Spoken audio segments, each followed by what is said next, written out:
지난주에 우리는 멋진 보아스, 보아스 같은 신랑감만 있으면 또 시집가고 싶죠? 옆에 남편이 없으니까 대답해도 돼요. 정말 멋진 남자잖아요. 남자인 제가 봐도 참 멋진 남자예요. 그의 어머니 기색 라합이 참 믿음의 여인답게, 비록 이방 여인이고 그것도 기생 출신이었지만 성경은 그를 믿음의 여인으로 분명히 가르치고 있습니다. 믿음의 여인답게, 그리고 그 정탐꾼을 숨기는 그 장면에서 보면 얼마나 지혜롭고 또 담대하고 용이 주도한지. 그런 라합이 아들을 하나 낳아서 그 아들을 얼마나 잘 키웠는지. 정말 믿음의 여인이죠. 믿음의 여인. 자, 그런 어머니의 아들답게 이 보아스는 아주 유력한 사람이요, 능력자였고요.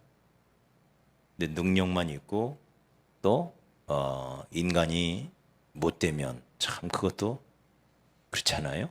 차라리 능력 없는 것만 못하잖아요.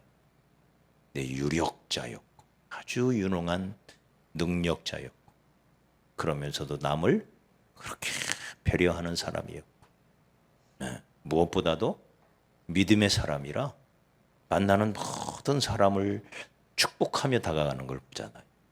자기의 종들을 축복하고 그 축복을 받아 종들이 또 주인인 보아스를 축복하고, 이 분위기가 보통 좋은 게 아니죠. 룻을 처음 만나자마자 그 룻을 축복하고. 우리도 축복하는 사람 됩시다. 축복하는, 축복처럼 긍정적인 게 없잖아요. 긍정적이고 거기에다가 베풀 줄 알고, 조금 가졌다고 얼마나 인색하게 사는 사람들이 많아요.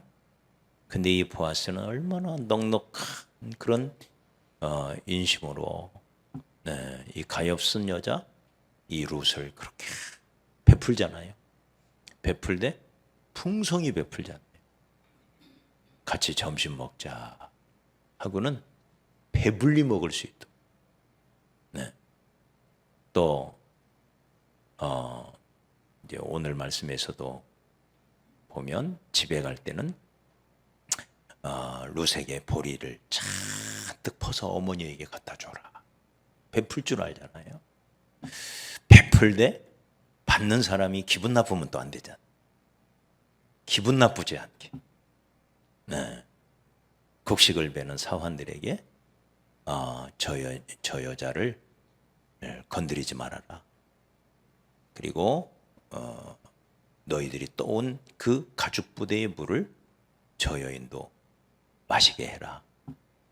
또 너희들이 보리를 베는 동안 조금씩 흘려서 뒤에서 따라오며 보리 줍던 저 여인이, 보리 줍는 저 여인이 많이 죽을 수 있도록. 얼마나 가엾은 여자냐. 그리고 자기 늙은 시어머니를 봉양하려고 저렇게 하는데 우리가 도와줘야 되지 않겠냐. 그렇게 배려를 하잖아요. 배려를. 배려할 줄 아는, 베풀 줄 아는, 축복하는 사람. 그런 멋진 남자, 그 남자의 그 여자를 오늘 또 보게 됩니다. 부창부술하고 멋진 남자의 멋진 여자를 또 이제 오늘 우리는 잠시 살펴보려고 합니다. 이 룻이 어떤 여자였는지, 지난주에 우리는 보아스는 어떤 남자였나, 오늘은 룻은 어떤 여자인가, 룻은 어떤 사람인가, 우리가 룻에 대하여 좀 살펴보기를 원합니다. 첫째로 그는 부모를 공경하는 여인이었죠. 가장 두드러진 특징이죠. 부모를 공경하는. 그 모압에서 자기 남편이 죽고 젊은 과부가 되었는데, 근데 그 어머니가 가르쳐준 신앙, 그 신앙을 가슴에 품고는 그 어머니를 따라, 타향도 아니고 타국이잖아요. 그죠?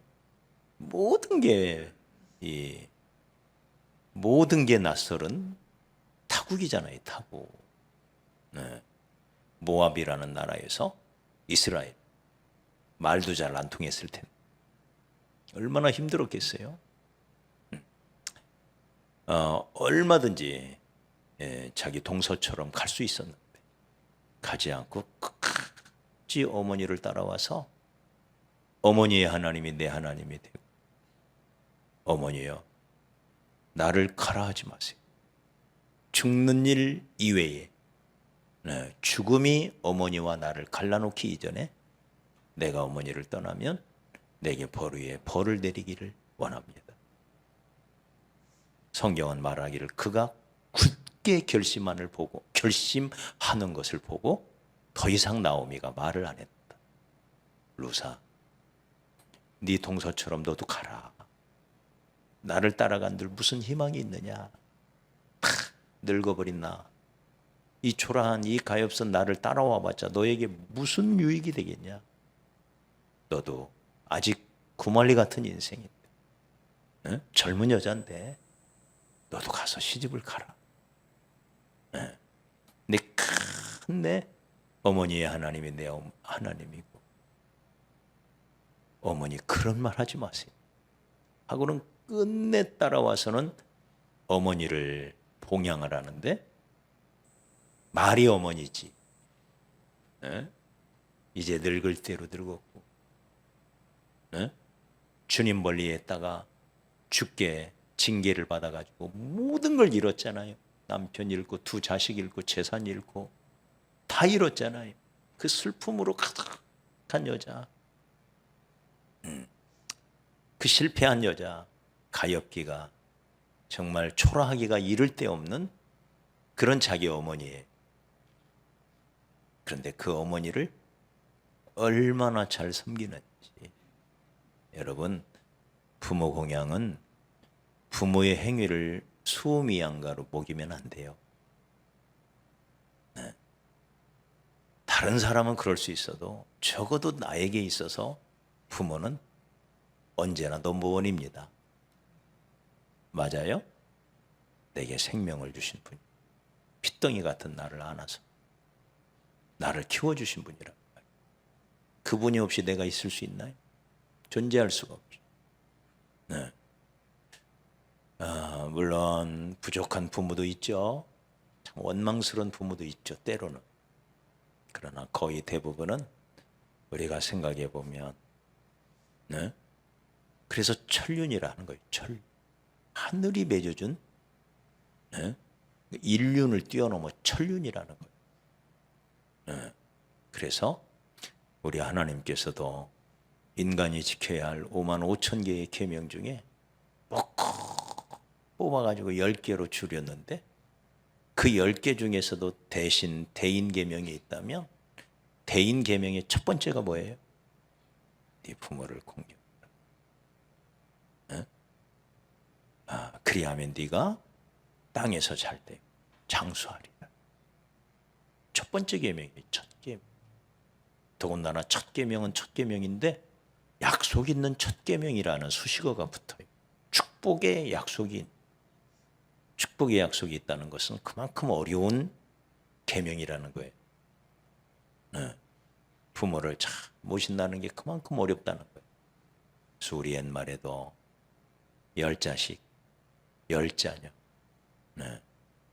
한 어머니 못 모셔도 한 어머니 10자녀 기른다는 말이 있잖아요. 그렇게 어려운 부분입니다. 그래서 하나님께서 축복을 약속, 축복 있는 약속이 있는 첫 계명, 축복의 약속이 있는 첫 계명이에요.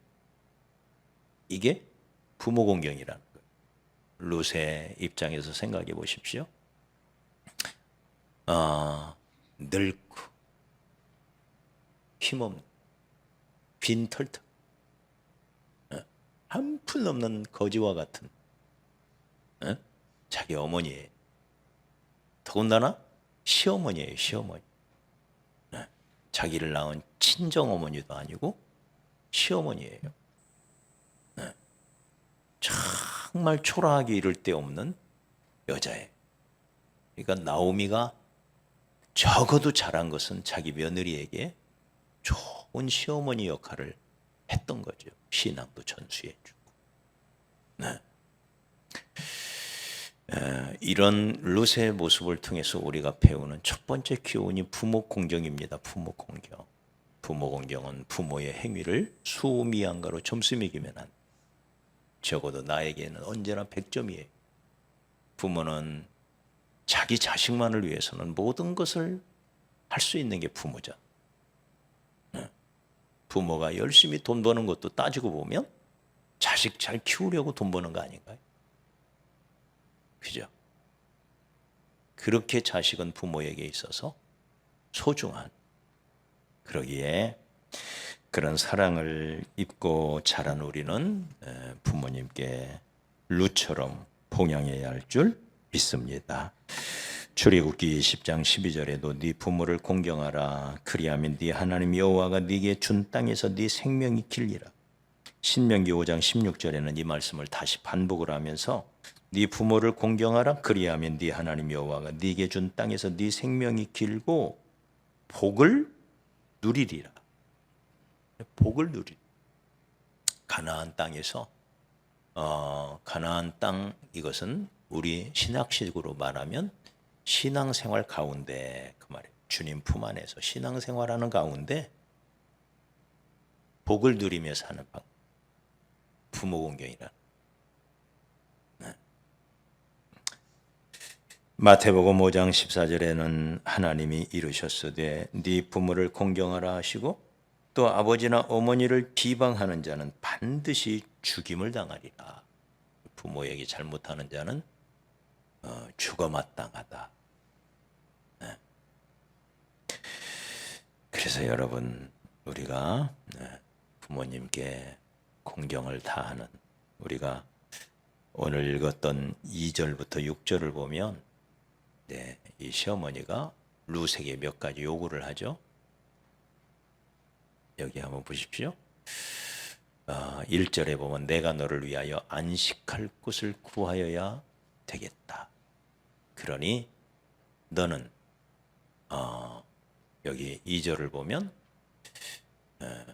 나오미와 룻의 모든 행위는 2절을 보면 이해할 수가 있어요. 2절에 네가 함께하던 하녀들을 둔 보아스는 우리의 친족이 아니냐. 이게 룻기에서 우리가 꼭 정확하게 알고 넘어가야 할 대목이에요. 그러면서 오늘 이 말씀에도 9절 마지막에도 보면 당신이 기업을 물을 자가 됩니다. 되민이다. 이 기업을 물은다. 그 표현이 나와요. 그러니까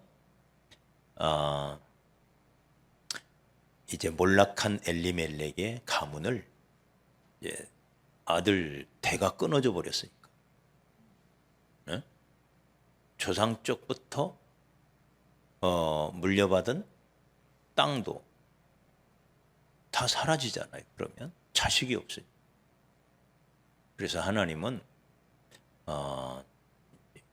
레위기에 이 명령을 주십니다. 만약에 대가 없이 죽으면, 대가 끊길 상황이면 그 친척 중에 하나가 대를 이어야 된다. 그리고 만약에 조상 쪽부터 물려받은 재산인데 그 재산이 빚을 져서 넘어갔으면 가까운 친족 중에 하나가 와서 그걸 되사야 한다. 그래서 부모의 기업이 조상 대대로 내려온 기업이 사라지지 않도록.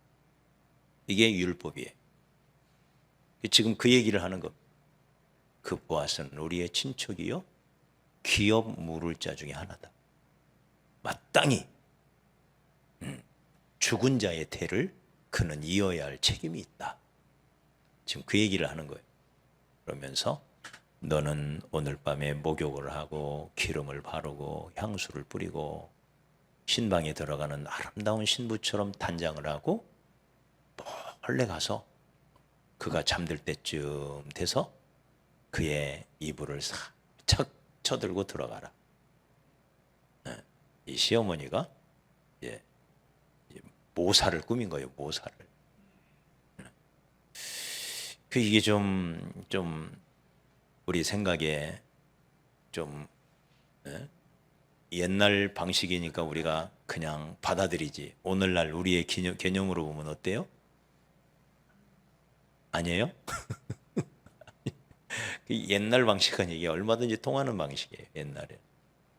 그러자 이 룻은 그런 시어머니의 명령을 그대로 받아요. 그대로 순종해요. 그래서 여기 보면 5절을 보십시오. 5절. 룻이 시어머니에게 이르되 어머니의 말씀대로 내가 다 행하겠습니다. 다만 어머니도 이렇게 말해요. 네가 그렇게 하면 이날 밤에 만나는 보아스가 네가 행할 바를 얘기할 거다. 보아스를 믿는 거예요. 네가 어떻게 행해야 할지를 그가 얘기해 줄 거다. 네. 그러니 적극적으로 가서 만나라. 정말 나오미의 지혜대로 그날 밤에 보아스가 그러면 안 된다. 나는 기업 물을 자임에 틀림이 없지만 그리고 나도 너를 좋아하는 건 사실이지만 네. 그러나 나보다 더 가까운 친척이 하나가 있다. 그래서 내가 조만간 그 친척을 만나서 네가 그 집에 기업 물을, 임무를, 책무를 감당하겠느냐? 내가 물어보겠다. 그래서 그가 감당한다고 그러면 당연히 그가 책임을 질 것이고 그가 안 한다고 그러면 그 다음은 나기 때문에 내가 네 말대로 너를 내 아내로 맞이하겠다 하면서 정확한 절차를 이야기를 해요. 멋진 보아스죠. 그러니까 네. 분명한 것은 여기 오늘 말씀처럼 보면 다시 5절을 보십시오. 시작. 룻이 시어머니에게 이르되 어머니의 말씀대로 내가 다 행하리이다 아니라 6절 그가 타작마당으로 내려가서 시어머니의 명령대로 다 하니라. 순종하는 여인이 순종하는 네. 어머니의 말씀에 순종하는 네. 이게 효죠. 네. 부모에게 순종하고 부모에게 공경하는 것 이게 하나님의 말씀입니다. 그래서 우리의 생각 속에 항상 부모님에 대해서는 내 아버지, 내 어머님 이러면서 순종의 자세를 잃지 않는 거역하는 자식이 되지 마시기를 바랍니다. 제가 별로 좋아하지 않는 정치인이긴 하지만 별로 안 좋더라고요. 저는 부산의 장제원이라는 국회의원이 있습니다. 윤석열 대통령의 최측근이라고 그러죠. 윤핵관 중에 윤핵관 요즘 하는 말로.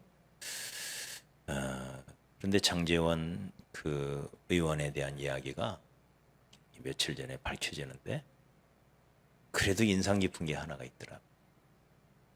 독실한 크리스천 가정인데 그 어머니가 그 어머니 이름은 생각이 안 나네요. 끝내 반대를 했대. 네가 사상구를 부산 사상구가 지역구인데 사상구를 버리면 안 돼. 이 지역의 국회의원을 네가 사수해라. 하고 90 넘은 노모가 끝내 반대를 하는 거예요. 네. 그래서 그 어머니의 명령을 거역할 수가 없어서 장제원 씨가 진즉 불출마 선언을 하려고 그랬는데 그 어머니가 끝내 반대하고 극구 반대하는 바람에 어머니의 명을 거절하지 못해 거역하지를 못했다. 네. 그러다가 이제 아버지의 기일이 다가왔는데 그때를 기점으로 어머니가 아들을 불러가지고 네가 이제 50이 넘 성인인데 네가 네 모든 판단 네 스스로가 다 할 수 있는 건데 네가 알아서 해라 이렇게 했다는 거예요. 네? 네가 알아서 해라. 이제 허용을 했다는 얘기죠. 그러고 나서 바로 그 다음 날 불출마 선언을 했다. 하여튼 이런 이야기가 이제 뉴스에 뜨는 것을 제가 보았습니다. 그래서 적어도 그 어머니의 말씀에 순종하는 그런 모습은 참 보기가 좋더라고요. 저는 개인적으로. 그게 정확히 어디까지가 사실인지는 저는 잘 모르겠어요. 아무튼지 간에 그게 사실이라면 여러분 우리의 부모님 아무리 초라하고 가엾은 노친이라 할지라도 루시 보여주는 모습처럼 우리가 순종하는 그런 자식들이 되었으면 좋겠습니다. 두 번째, 이 룻은 어떤 여인이었습니까? 근면한 여인이었습니다. 아주 부지런한, 부지런한 이 표현보다도 아주 바지런하다고 그러죠? 바지런한 아주 근면한 여인이었습니다. 그래서 여기 오늘 2장 7절에 보면 우리가 앞에서 읽었던 말씀이죠. 그의 말이 나로 베는 자를 따라 단 사이에서 이삭을 죽게 하소서 하였고 아침부터 와서 잠시 집에서 쉰 후에 지금까지 계속하는 중입니다.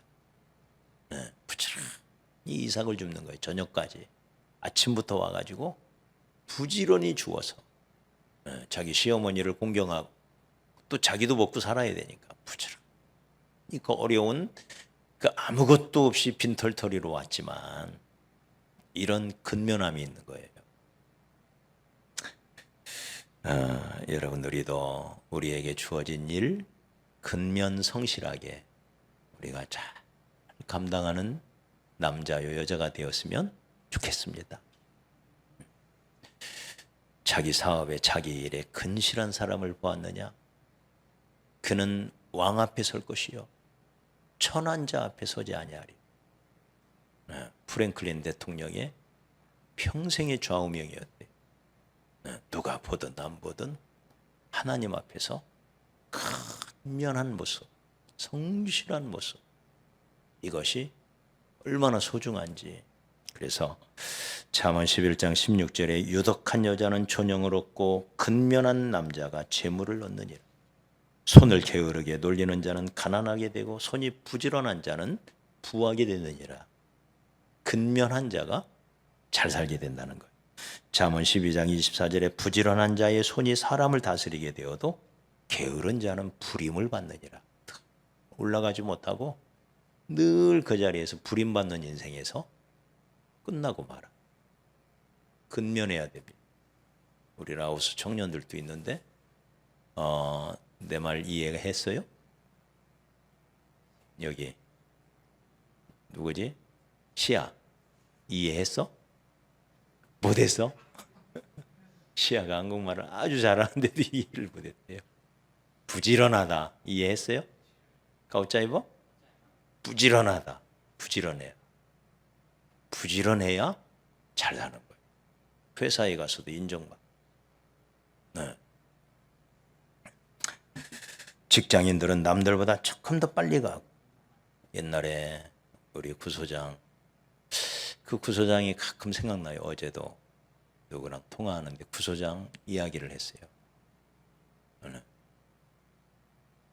올해 4월 달에 이제 하나님의 부르심을 받고 소천을 했는데 제가 15년을 넘게 함께 일을 했어요. 15년을 넘게 오랜 세월을 같이. 왜? 근면해요. 일하자고 그러면 8시부터 일해요. 노동 현장은 어디든지. 근데 7시도 안 돼서 와요. 그렇게 일찍 와요. 그게 몸에 밴 거예요. 그 근면함. 미리 와서 그날 하루 할 거 다 준비하고 머릿속에 구상하고 챙겨놓고 다 그러고는 8시 되면 일을 딱 시작해요. 근데 그러지 못한 사람은 그때 와서야 오늘 무슨 일 해야 되나, 연장이 어딨나, 뭐가 어딨나 찾고 다니다 보면 또 1시간 지나고 아무것도 못 알아. 그런 근면함. 그래서 참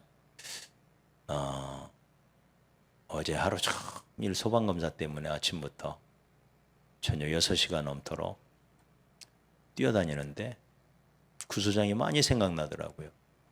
몇 가지를 해야 되는데 이제 없으니까 제가 해요. 이 근면함이 얼마나 중요한지 몰라요. 우리가 직장인은 1시간 빨리 갈 필요는 없지만 그래도 5분 10분이라도 빨리 가. 끝날 때 땡 하고 가는 것보다 조금 미리 가고 그렇게 뒷정리하고 이러면서 우리가 회사에서 인정받고 칭찬받는 거. 얼마나 중요한지 모릅니다. 근면함. 어디를 가든지 믿을만하게, 믿음직스럽게, 신뢰할 만하게. 이게 중요해요. 신뢰할 만. 그래서 여러분, 우리가 이 룻을 통해서 아주 부지런한 한 여인의 모습을 보게 되고 마지막으로는 이 여인이 우리 11절을 같이 한번 읽어볼까요? 11절. 자, 11절 시작. 그리고 이제 내 딸아 두려워하지 말라. 내가 네 말대로 네게 다 행하리라. 네가 현숙한 여자인 줄을 나의 성읍 백성이 다 아느니라. 현숙한 여자. 부모를 공경하는 여자, 근면한 여자, 마지막으로는 아주 현숙한 여자, 지혜로운 여자.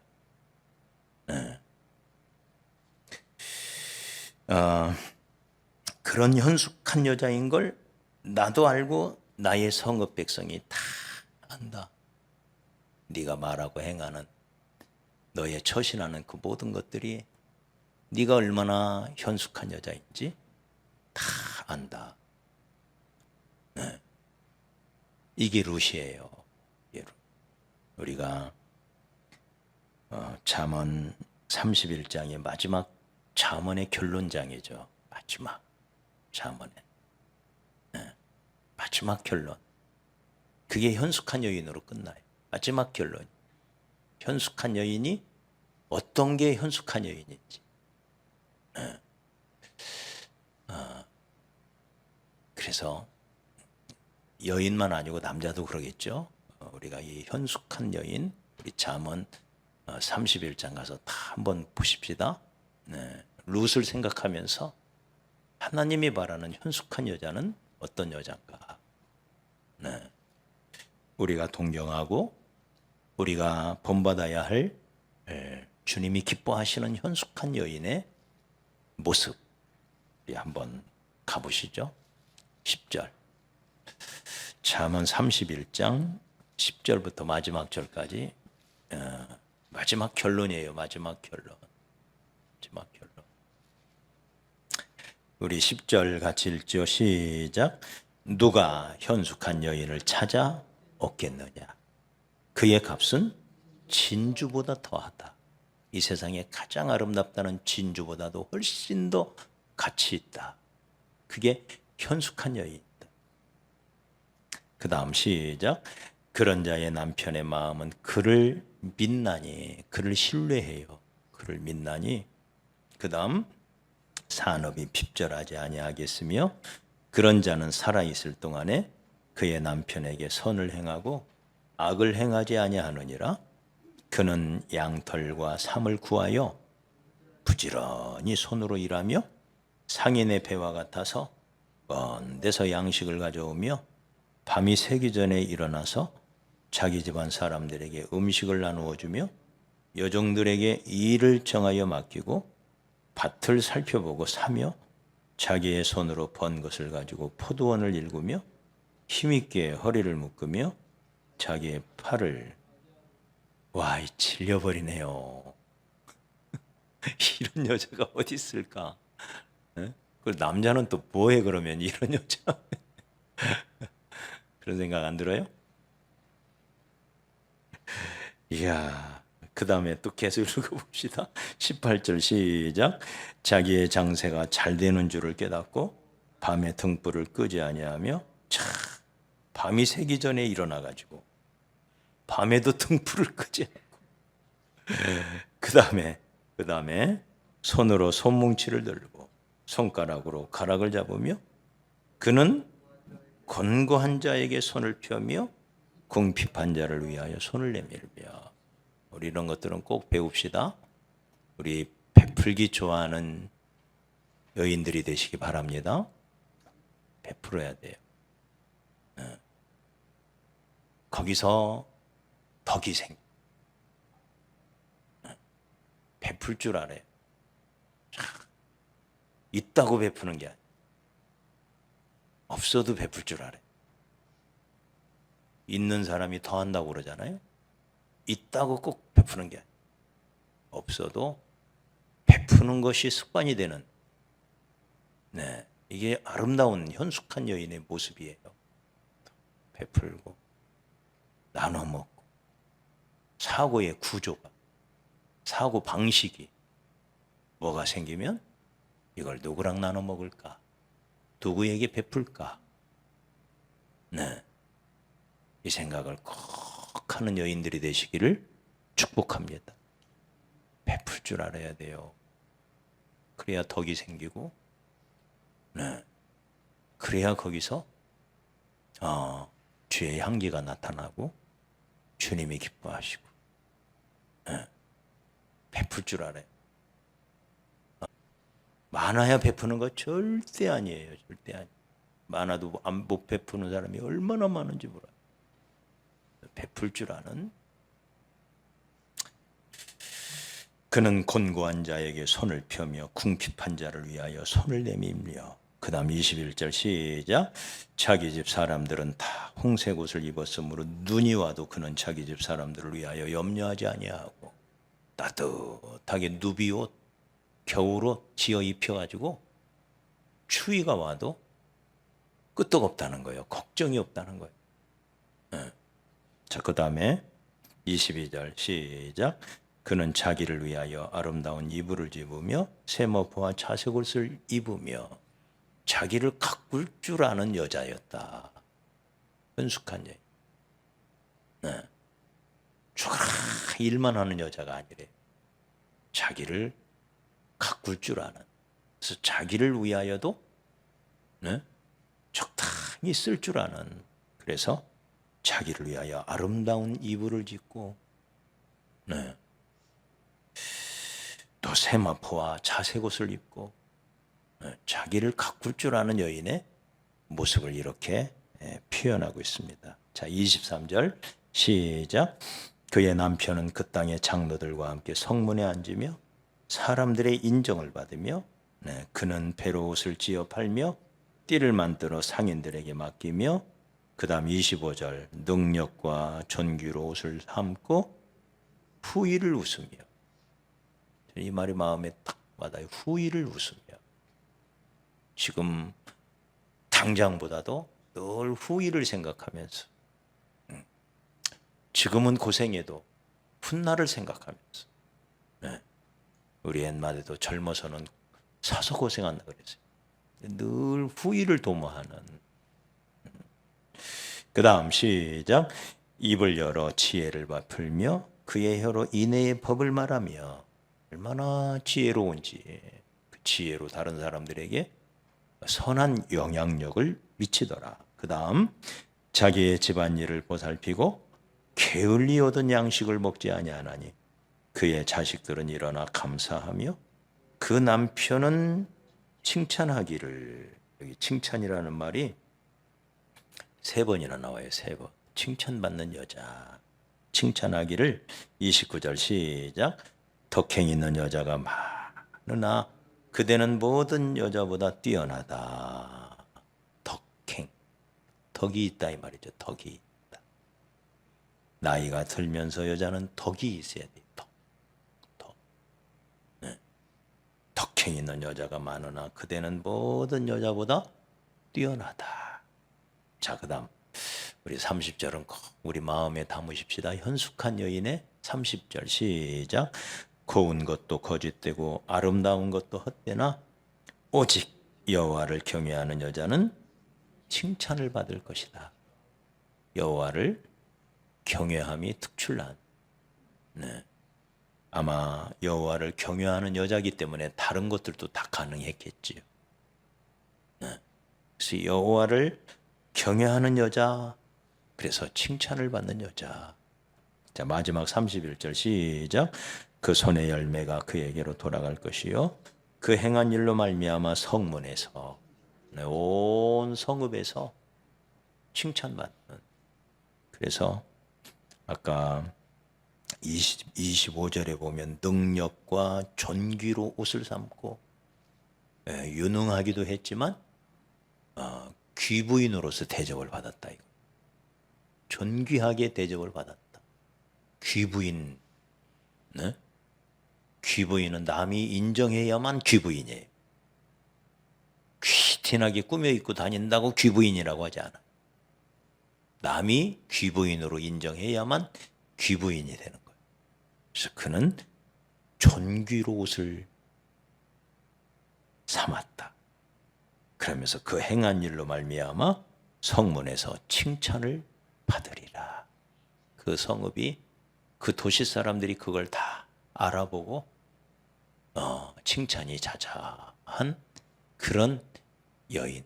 이게 현숙한 여인이더라. 그래서 우리가 너무 광범위해가지고 이대로 어떻게 사나 싶을 정도로 이제 기가 질리죠. 기가 질려요. 네. 이 중에서도 우리가 가만히 생각해 보면 현숙한 여인이 어떤 여인인지를 알려주는 지혜들이 담겨져 있어요. 그래서 그 중에 우리가 꼭 마음에 담아둬야 할 것을 마음에 새기면서, 네, 현숙한 여인애로의 도전, 이것이 늘 우리의 도전이 되었으면 좋겠고요. 루처럼 온 성읍이 아는 현숙한 여자, 네, 그런 멋진 여인들이 되시기를, 또 보아스처럼 멋진 남자가 되기를 다시 한번 주의 이름으로 축복합니다.